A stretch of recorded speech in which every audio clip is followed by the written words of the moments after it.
মধ্যপ্রাচ্যে উত্তেজনা চরমে। লেবাননের বালবেক শহরে ইসরায়েলি বিমান হামলায় নিহত হয়েছে অন্তত 10 জন। নিহতদের মধ্যে রয়েছে হিজবুল্লাহর 3 জন শীর্ষ কমান্ডার। আহত হয়েছেন আরো 50 জন। ঘটনাটি নিয়ে নতুন করে যুদ্ধের আশঙ্কা তৈরি হয়েছে পুরো অঞ্চলে। ইসরায়েলি প্রতিরক্ষা বাহিনী আইডিএফ এক বিবৃতিতে জানিয়েছে, বালবেকের একটি কমান্ড সেন্টারে বৈঠকের সময় লক্ষ্য করে হামলা চালানো হয়।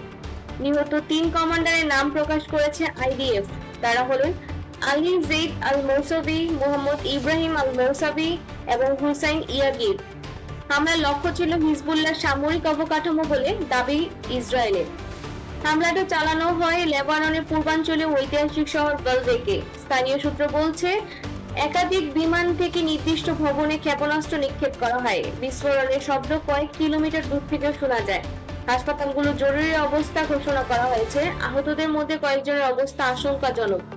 বিশ্লেষকরা বলছে, গাজা যুদ্ধের পর থেকে ইসরায়েল ও হিজবুল্লাহর মধ্যে সীমান্ত উত্তেজনা বেড়েই চলেছে। দক্ষিণ লেবানন ও ইসরায়েল সীমান্তে প্রায় প্রতিদিনই গোলাগুলির ঘটনা ঘটছে। ইসরায়েলের দাবি, তারা আগাম হামলার মাধ্যমে সম্ভাব্য বড় আক্রমণ প্রতিহত করছে। অন্যদিকে হিজবুল্লাহ এই আক্রমণকে সরাসরি আগ্রাসন বলে উল্লেখ করেছে, প্রতিশোধের হুঁশিয়ারি দিয়েছে। আন্তর্জাতিক মহল উদ্বেগ প্রকাশ করছে। আশঙ্কা করা হচ্ছে এই হামলা বৃহত্তর আঞ্চলিক সংঘাতের রূপ নিতে পারে। জাতিসংঘ বিভিন্ন মানবাধিকার সংস্থা উভয় পক্ষকে সংযমের আহ্বান জানিয়েছে। মধ্যপ্রাচ্যে স্থিতিশীলতা রক্ষায় কূটনৈতিক তৎপরতা বাড়ানো হয়েছে।